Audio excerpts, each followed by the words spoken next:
Let's just get the obvious out of the way. Jalen Green is having the best start to a season in his career so far, averaging about 29 points per game on 41% three-point shooting. He looks much more comfortable being the primary option when Sengun goes to the bench, which was a huge issue for him last season, especially before the All-Star break. There are a few reasons for this. Mainly a jump in confidence, a noticeably more balanced jump shot, and the use of guard-to-guard screens, which Houston used a ton towards the end of last year.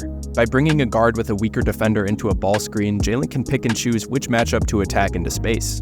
This is much more effective for a player who can create with speed rather than attempting to pick apart drop coverage like a traditional point guard. Except all that goes out the window when Steven Adams comes on the floor. In his first regular season possession since 2022, Adams freed up Jalen for a highlight dunk. He generated 16 points off of screens in just 14 minutes on the court, which is far and away the best rate in the NBA, and is still exceptional if he retains even half of that pace. Watch Steven tell Jalen to slow down and wait for a high screen on Stephon Castle, which Green attacks in rhythm for an open pull-up. And as usual, he makes other giants, even aliens, look like mere mortals on the glass.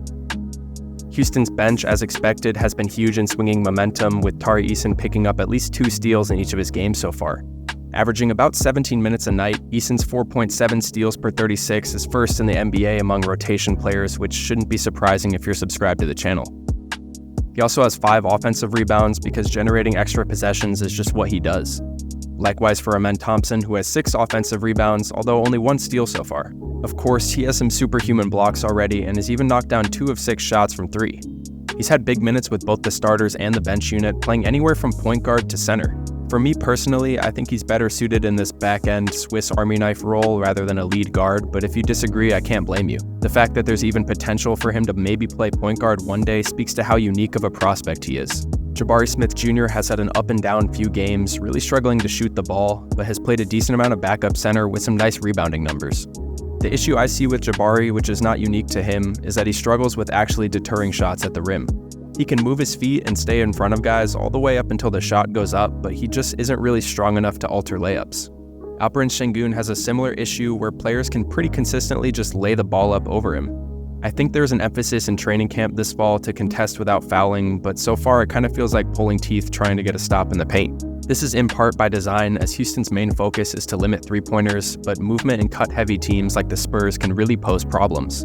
We saw a couple of threes from Reed Sheppard against the Grizzlies, but he hasn't played much, with Ime Udoka preferring the minutes from more experienced players. Fred VanVleet specifically has been super impactful, with dunksandthrees.com ranking him 16th in estimated plus-minus so far.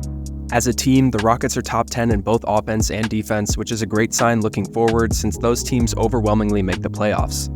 Boston, OKC, and the Knicks were the only teams last year to finish top 10 in both, so if Houston can manage a top 10 offense, they should be a lock to make the playoffs, since their defense will probably finish top 5, if not top 3.